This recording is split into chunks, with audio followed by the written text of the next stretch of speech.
Story time, story time, story time. Um, this is Black History Month. We're ending. But I just wanted to give you a quick story about my mom. My mom was born in 1928. She passed away in 2005. I think she was at the age of 78 when she passed away. But anyway, she was born in Decatur, Georgia. And her mom used to take and wash for people. And Georgia heat couldn't get up to 110 degrees.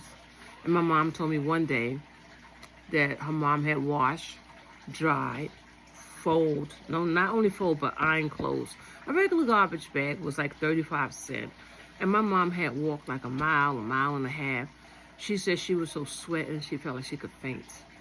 So the woman, Caucasian woman, that she had to take the clothes to, she asked her, she said, Miss So-and-so, do you think I could have a glass of water or a cup of water?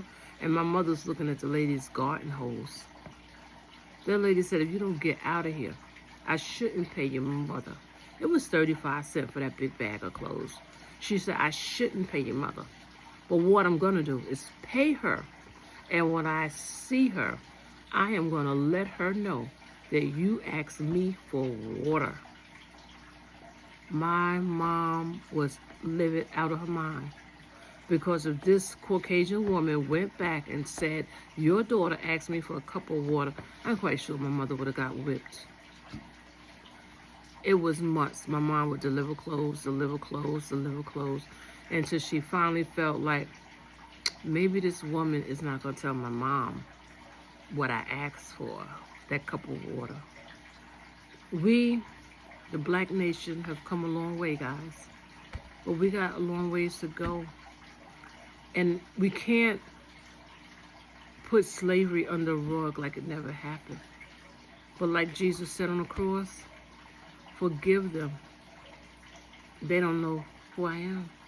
They don't know the power we have as a nation.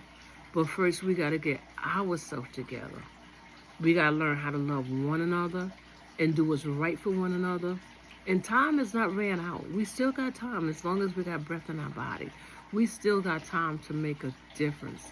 But I think about stories like that, like my mom told me what happened to her. And she was only like maybe a 14-year-old girl walking a mile to deliver clothes for my grandmother who did her work in the house.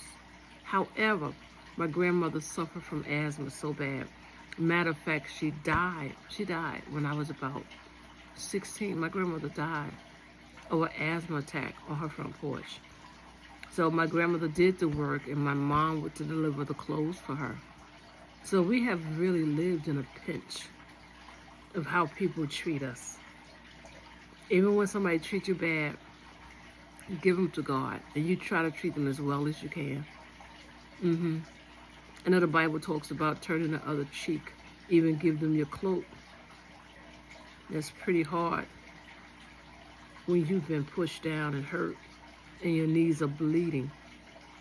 But that don't mean it can't be done. I know it can be done. So you guys take care of yourself. Be blessed in the storm. I don't know where you at, but I'm in Pennsylvania and it is snowing hard. They talking about 14, 15 inches. I hope we don't get it like that. But I just want to come on and encourage somebody. Forgive them because they don't know what they are doing. Talk to you soon. Bye for now.